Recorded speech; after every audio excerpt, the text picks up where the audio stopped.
আমার প্রিয় ভাতৃমণ্ডলী, আমি বলতেছিলাম আপনি এখানে কোরআন আল কারিম শুনতে এসেছেন। এখন কোরআন আল কারিম হলো ভারসাম্য কিতাব, এটা হঠাৎ ব্রেনে যায় না। এর আইন, এর বিধানের ব্যাখ্যা কঠিন মনে হয়। মিথ্যা হাদিস যদি আমি আপনাকে এখন বলি, মিথ্যা গল্প আপনাকে বলি, বিরাট মজা লাগবে, এটি বিরাট ভালো লাগবে, মুখরুচি লাগবে, কিন্তু আপনার আমল আকীদা পরিবর্তনের জন্য কোনো বক্তব্য আসলে ভালো লাগে না এটি। এবার শোনেন, বুখারী থেকে একটা হাদিস আপনার কাছে আমি শোনাইছিলাম। হযরত আবু মুসা আশআরী রাদিয়াল্লাহু তাআলা তিনি বললেন, আল্লাহ রাসূল বললেন, এই পৃথিবীতে একজন ব্যক্তি যদি দুইটা পাপের সাথে জড়িত থাকে, মাত্র দুটা পাপ, কয়টা পাপ? দুইটা পাপের সাথে যদি কোনো ব্যক্তি জড়িত থাকে, আল্লাহ তাআলা কিয়ামতের মাঠে ওই ব্যক্তির চেহারা শুকুরের চেহারা। শুকুর দেখছেন, খিনজির, আরবিতে খিনজির বলা হয়। এই খিনজির এবং বানর, আল্লাহ রাসূল সাল্লাল্লাহু আলাইহি ওয়াসাল্লাম তিনি বললেন, কিয়ামতের মাঠে আল্লাহ তাআলা এদের চেহারাগুলো এই অবস্থায় উঠাবেন। কারা? পৃথিবীতে কোনো ব্যক্তি যদি দুটো পাপের সাথে জড়িত থাকে। কয়টা পাপ? দুটা। সেই দুটো পাপ কি? লা ইয়াশরাবান্নান নাসু মিন উম্মতি লা খামারা ইয়ামুসুনাহা বিগাইরি ইসমিহা। আল্লাহ নবী বললেন, ওয়াচিরে আমার উম্মতের ভিতরে আমার উম্মতেরা মদ পান করবে। কি পান করবে? মদ পান করবে। এখন মদ তো কোনো ব্যাপার না, মদ তো ওপেন পাওয়া যায়। 18 বছর প্লাস হয়ে গেলে আপনি মদ খেতে পারবেন, কোনো অসুবিধা নেই। আল্লাহ বললেন মদ আমি হারাম করে দিলাম, রসুল বললেন মদ হারাম করে দিলাম। আল্লাহ নবী বললেন, সালাসুন কাদ হারামা আলাইহিমুল জান্নাহ মুদমিরুল খামর ওয়াল আকওয়াদ দায়ুস আল্লাযী ইকরু ফি আহলিহিল খুবুস। আল্লাহ নবী বললেন, 3 ব্যক্তির জন্য আল্লাহর জান্নাত আল্লাহ হারাম করেছে। আমিও তাই বললাম, 3 ব্যক্তি আল্লাহর জান্নাতে যেতে পারবে না। আমার বিশ্বাস ওই 3 ব্যক্তির ভিতরে আপনি এখানে নেই।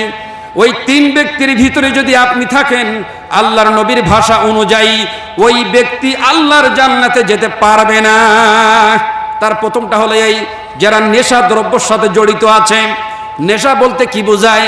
মদ শুধু নেশা নয়, ইয়াবা শুধু নেশা নয়, গাঁজা শুধু নেশা নয়, আফিন শুধু নেশা নয়, গুল শুধু নেশা নয়, তামাক শুধু নেশা নয়, এই জাতীয় যা কিছু রয়েছে সব নেশার অন্তর্ভুক্ত।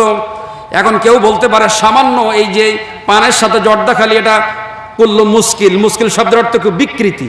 মুশকিল শব্দের অর্থ কি? বিকৃতি করে দেওয়া। বিকৃতি বলতে কি? একজন ব্যক্তি যখন দেখবেন যারা মদ পান করে, দেখবেন এরকম টলে, তার মানে তার ব্রেন কাঁপে। ব্রেন যখন কাঁপে তখন তার স্বাভাবিক থাকতে পারে না, সেন্স লেন্স হয়ে যায়। তো এখন কোনো ব্যক্তি বলতে পারে আমি তামাকের সাথে পান খাই, তামাকের সাথে যখন আমি পান খাই ওই অবস্থা আমার হয় না। তো ওই অবস্থা যদি আপনাকে অল্প খেলে না হয় তাহলে বেশি খাবেন। যদি 1 গ্রামে অসুবিধা না হয় 2 গ্রাম খাবেন, 2 গ্রামে যদি না হয় 3 গ্রাম খাবেন, 5 গ্রাম খাবেন, 10 গ্রাম খাবেন। 10 গ্রাম খাবার পরে যদি ব্রেনের মুশকিল মানে যদি বিকৃতি ঘটে যায় তাহলে ওটা হারাম। যে জিনিস অল্প খেলে ব্রেন অসুবিধা হয় না, মেলা খেলে অসুবিধা হয়, ওটাও হারাম।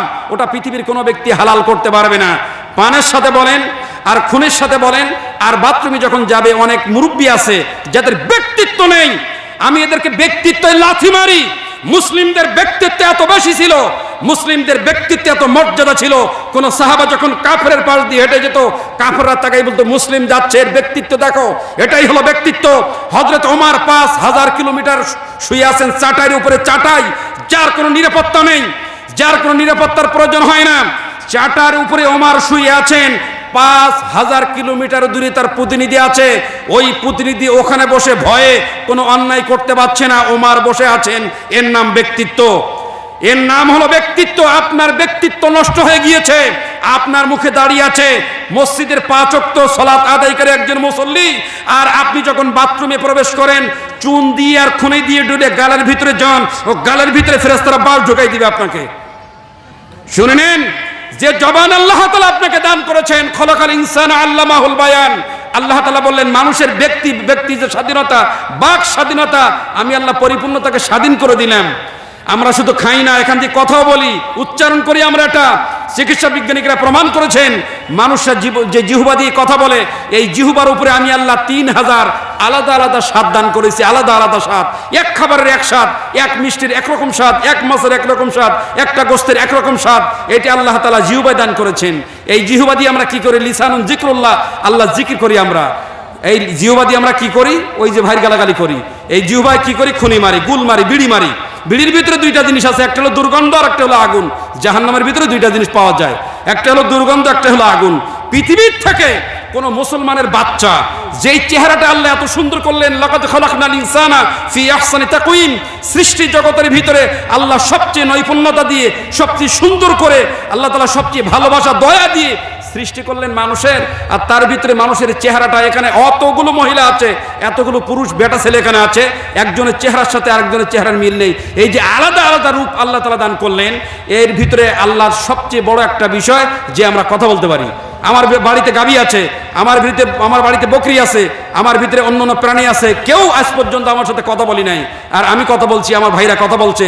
শুধু তাই নয়, আল্লাহ ভাষার অলংকার দিয়েছেন, এখানে উর্দুতে কথা বলছে, হিন্দিতে কথা বলছে, আরবিতে কথা বলছে, ইংলিশে কথা বলছে, বাংলাতে কথা বলছে, গুজরাটি, মারাঠি, বিভিন্ন ভাষায় কথা বলতে পারছে। এই যে ভাষার অলংকার আল্লাহ দিলেন কি দিয়ে? জবান দিয়ে। রাসূল সাল্লাল্লাহু আলাইহি ওয়াসাল্লাম তিনি লাস্ট বললেন, লা ইলাহা ইল্লাল্লাহ ফাদখালাল জান্নাহ। কোনো ব্যক্তি যদি মরে যাওয়ার সময় লা ইলাহা ইল্লাল্লাহ এইটুক বলে মরে যেতে পারে, আল্লাহর নবী বললেন তার জন্য আল্লাহ জান্নাত একেবারে পুরাটাই উন্মুক্ত থাকবে। বলুন সুবহানাল্লাহ। সুবহানাল্লাহ বলতে পারলেন না? মানে সুবহানাল্লাহর সাথে গন্ডগোল আছে নাকি? মানে সুবহানাল্লাহ আলহামদুলিল্লাহ না বলতে বলতে আর জবানে আয় না, মানে খনি মারতে আর গুল মারতে মারতে জবানের 12 বেজে গেছে, এ আর হবে না। তো বলতেছিলাম, রাসূল সাল্লাল্লাহু আলাইহি ওয়াসাল্লাম তিনি বললেন 3 ক্যাটাগরির ব্যক্তি আল্লাহর জান্নাতে যাবে না। কয় ক্যাটাগরির ব্যক্তি?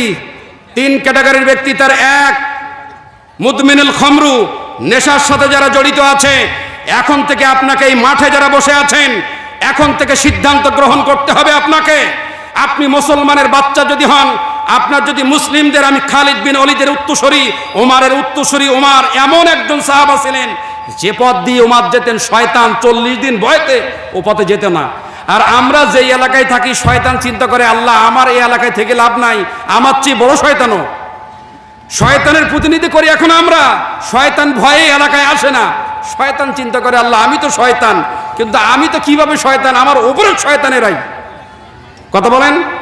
বলতেছিলাম যে সুন্দর জবান আল্লাহ তাআলা আমাদেরকে দান করলেন, এই জবান দিয়ে আমরা গোল মারি। এখন সিদ্ধান্ত নেন তো দেখি, যে আজকের পর থেকে যে জবান আল্লাহ দিয়েছেন, সিগারেট দেব না, বিড়ি দেব না, মদ দিব না, গাঁজা দিব না, বাবা দিব না, ইয়াবা দিব না, কিচ্ছু দিব না, পারবো আমরা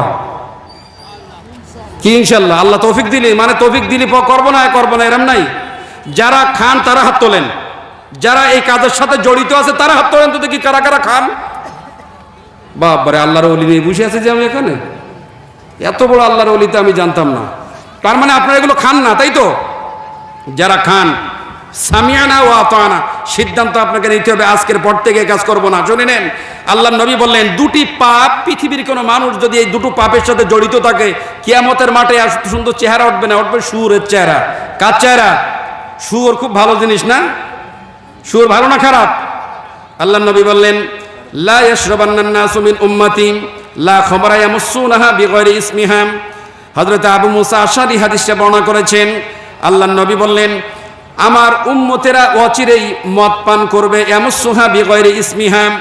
মদ পান যখন করবে, এই মদের নাম দেবে ভিন্ন। আর মদ সবচেয়ে বেশি তারাই পান করবে যারা হবে সমাজের নেতা। সমাজের নেতা কাদেরকে বলা হয়? গরিবের চাল চুরি করবে, গরিবের টিন চুরি করবে, গরিবের হক নষ্ট করে দিবে, রোডঘাটের টাকা পয়সাগুলো চুরি করে নেবে, স্কুল কলেজ ইউনিভার্সিটির সরকারি বাজেট যেগুলো আসবে এগুলো চুরি করে তারা সেখান থেকে নিবে। এই টাকাটা নিয়ে বিদেশের মাটিতে যে মদ পান করবে। আর ওই ব্যক্তি যদি আপনার নেতা হয়, ওই নেতার অনুসরণ যদি আপনি করেন, নির্ঘাত শুনে নেন মিস্টার আবু জেহেলের সাথে আপনার হাসর হবেই হবে। কারণ আপনার আর আমার নেতা পৃথিবীতে একজন নেতা, তিনি হলেন মুহাম্মদুর রাসূলুল্লাহ সাল্লাল্লাহু আলাইহি ওয়াসাল্লাম। তিনি সারা পৃথিবীতে চাইলচোর আমার নেতা হতে পারে না। বলুন ঠিক কিনা? পৃথিবীর কোনো গমসন নেতা, টিনসন নেতা কি আমার নেতা? কোনোদিন নেতা হতে পারে না।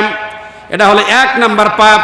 যারা এই মজলিসের ভিতরে বসে আছেন, এই পাপের সাথে যারা জড়িত আছেন, এখন সিদ্ধান্ত নেবেন। আল্লাহর নবী বললেন কুল্লু বানি আদম খাত্তাউন ওয়া খায়রুল খাত্তাইনা আত-তাওয়াবুন। এই পৃথিবীতে প্রত্যেক ব্যক্তি পাপী, তার ভিতরে উত্তম পাপী হলো ওরাই পাপ করার পরে বুঝতে পারে পাপ হয়েছে, পাপ করার কারণে সে যদি আল্লাহর কাছে অনুতপ্ত হয়ে বলে আল্লাহ তাআলা পাপ যা করেছি, আজকের পর থেকে আমি কোনোদিন এ পাপ আর করব না। 3টা শর্ত থাকবে আপনাকে তওবা করার জন্য। 1, যে পাপটা করেছেন পাপের জন্য আপনাকে অনুশোচনাবোধ করতে হবে। 2 নাম্বার ওই পাপ কোনোদিন করবেন না, অদা করতে হবে। আর 3 নাম্বার আপনাকে ইস্তেগফারগুলো জবান দিয়ে উচ্চারণ করে পড়তে হবে। এই 3টা সত্য সাপেক্ষে কোনো ব্যক্তি যদি তওবা করে ফিরে দাঁড়াতে পারে, ও ওই দিন যদি মারা যায় আর যদি আর না 1 সেকেন্ড বাঁচে, আল্লাহর নবী বললেন লোকটা নির্ঘাত আল্লাহ তাআলার জান্নাতে যাবে। বলেন সুবহানাল্লাহ। তাহলে আমরা সিদ্ধান্ত এখন নিলাম, দুনিয়ার যত নেশা দ্রব্য আছে আজকের পর থেকে আমরা না বলে দিলাম। পারবো তো ইনশাআল্লাহ? কথা বলুন, পারবো তো? 2 নাম্বার, ইয়াযিবু আলা রুসিহিম বিল মাআসি ওয়াল মাগনিয়াত। 2 নম্বর পাপ হলো এই, যখন কোন নেতা হয়, নেতা আসে গ্রামে, নেতা যখন আপনার এলাকায় আসবে আগের থেকে পাতি নেতাদেরকে টেলিফোন করে দিয়ে দেয়। নেতার সম্মান করার জন্য যদি এলাকার মানুষরা নায়িকা গায়িকা বাদ্যযন্ত্র এইগুলা দিয়ে যদি নেতারা সম্মান করে, নেতারা এখানে বিরাট একটা স্টেজ করা হয়েছে, নেতার খুশি করার জন্য কনসার্টের ব্যবস্থা আছে, নেতারে খুশি করার জন্য গান বাদ্যযন্ত্রের ব্যবস্থা করা আছে।